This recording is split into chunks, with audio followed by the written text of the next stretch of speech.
Today was a great starter day today, but not many events to note other than one. So I woke up early this time, but I was unable to prepare breakfast because since all my siblings and my mom are currently visiting old relatives, and my dad is here, but he's usually busy along with a few others too. What I did is that since I woke up early, but not early enough to cook breakfast and do everything else, is that I had to feed the dogs, and I did feed the dogs my mom's birds, fish, chickens, training pads for the dogs. But I managed to be efficient in doing all this plus a few other chores, and but at the cost of being unable to make breakfast. So I then went to a local restaurant, fast food nearby, to get some quick eats and then get a mini bowl for my lunch, sacrificing a local backup reserve of my $100 down to $80. Anyways, when I was in that restaurant, they graded to cashier Gio Mara P for helping fuel the day, as I said. And then again, I walked all the way to school during this time, so it was a pretty long way. Anyways, as it's time for school, the day was block schedule, period one. I came late to class this time, and the teacher said we're learning about the Spanish imperfect tense, and he said it was fairly easy to learn. He gave us 1 hour to fill out a vocabulary sheet, and it was very simple. During the work, someone mentioned something about furries and that some dress like animals for the fun of it while others have it as an obsession. A girl student showed a video and people were kind of surprised. The teacher said in the video that the person in the video should be going to therapy, quoting a rough childhood. And not that furries are all bad that they say, but there's another side of the community that I also mentioned. I'm not being furry stuff, I haven't really explored that stuff, so I'm still yet to find out what's going on there.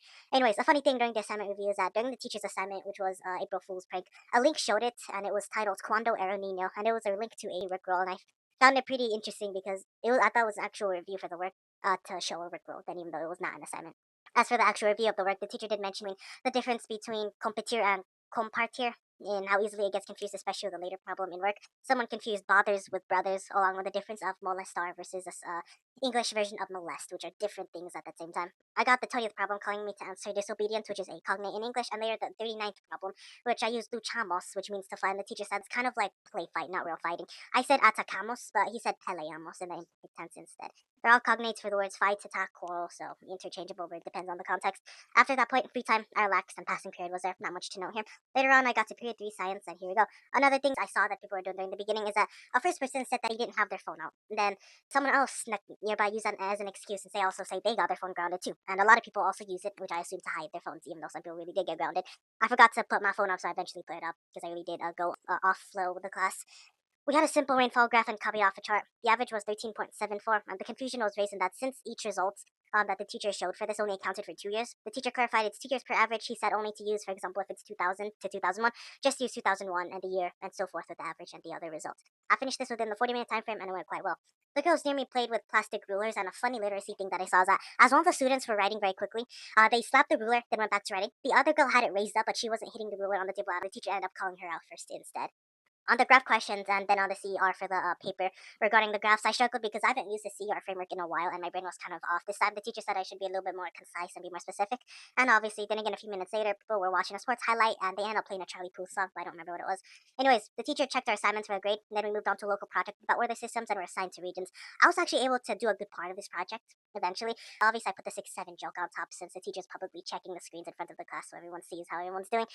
During that time, some other boys and girls rated how a bunch of boys look, and I found that a little bit interesting on their Chromebooks. Anyways, then the class ended. Usually, there was a person who likes to handshake me and with his friends, and he has friends who hates to handshake me.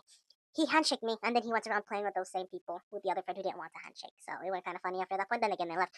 A cool thing that I also thought about is that in the word al dente, the literal meaning means like to the tooth. So that means when we brush, you can literally say that we brush al dente, which means literally to the tooth. But in culinary way, someone would think we're cooking our teeth. So interesting highlight right there.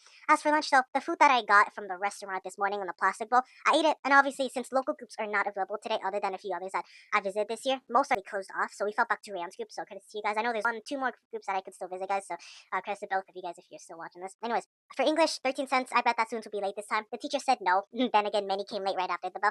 And obviously, went on a rant for about 5 minutes on why the class should shut up during those first 5 minutes because she's counting roll call during this time. She mentioned something about her daughter giving birth in Colorado, and she says she's leaving in 2 days from now. And I think it connects back to an old video I saw something about her mentioning about a baby that's gonna be named Carrie Ann something. I'm not sure.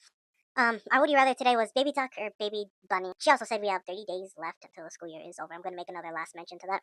We continued on the book Nights by Eli Wiesel and Chapter 2. The main highlight about Chapter 2 is a woman who keeps screaming fire, there's a fire, during the train, even though there was nothing outside. Later on, we had a drawing activity of symbolism, and I wasn't able to finish it. Even the teacher told me to put it away during the reading next chapter for 3, but I finished it right before the next assignment after we read Chapter 3. And a cool thing that I observed about myself I was drawing is that when I was drawing, it's a subtle text conformity. Not the bad one that we talked about within school, but if the text itself is drawn in a direction that's portrait, then we naturally follow the directions what we try to draw in portrait way. But the thing is that my drawings tend to be in landscape. and I tend to follow that direction instead. So, since the paper is written that way, the subconscious me would want to write in the way that's written, so it all looks orderly. The thing is that I draw sideways, so even though it looks messy from a portrait perspective, sideways, it does make sense. More emphasis on what I'm drawing when it comes to symbolism about chapter 2 that the teacher assigned. We had our breaks for one time, and the funny thing during class is that when I go silent, it just ends up being funny. We were given one break though, and the teacher said for all of us to stand up even though I was trying to finish something. Anyways, chapter 3 was quite long, and I sense the story is getting much more darker, especially as Weasel's mom gets separated, never to be seen again. And the fake age mention of a local prisoner there that apparently Weasel is 18, not 15. His father's 40, not 50, to avoid death. And Joe was there, and Weasel was the one that he talked to just for a few seconds. I assumed that the ones under 18 without specialization in jobs would obviously be incinerated as they entered death camps, but these two were spared. After that read, though, we finished up another question assignment that we had. It was about 15 questions, barely finished it. The teacher offered no red ink time at the start of class before chapter 2, but I was able to finish that either at all. I went home thereafter, but a cool thing that I observed, but that I wasn't able to say while walking, is that my dad was calling me, but since it was his grandmother's birthday, God bless her, we were planning to go out to dinner. He said that we're not going today, and the thing is that my headphones are kind of glitchy. They're not Apple headphones or AirPods, so I use an off-branded one. So whenever somebody calls, I'd have to try to connect with them again, but then again, I also have to reconnect, and that takes a little bit of time, especially when it's off-brand. The data is also bad because of the wind, so what I did is that I hung up on my dad voluntarily out of a risk here since it's windy, risking some short questioning. But eventually, when I got home, he did call me back. We planned it to tomorrow instead because of other things going on. Anyways, sad thing that I realized, chat, is that about me, I only got 33 days left of sophomore year. I can't believe it's been such a journey, bro. I've recorded at least a big part of this. I'm definitely gonna remember it for a long time. And the sad thing is that this isn't gonna last. I mean, I've tried my best to integrate into many local groups that I've seen before and wanted to join, but I've ultimately failed in some, succeeded in others. And the thing is that throughout this year, I've observed a lot of things when it regarded social plate tectonics, describing the movement of friend groups around how new people influence local social dynamics. The interesting thing about it, it's kind of turning into geology right here. I've seen a lot of things, such as a protective mechanism, fake Instagrams, for example, that I've learned about this year. Like, also, in this high school, bro, I never knew I'd ever learn this. Like, if the start of me as a freshman or the start of me as like a beginner sophomore, like, I never knew I was ever going to reach this stage of this much social knowledge.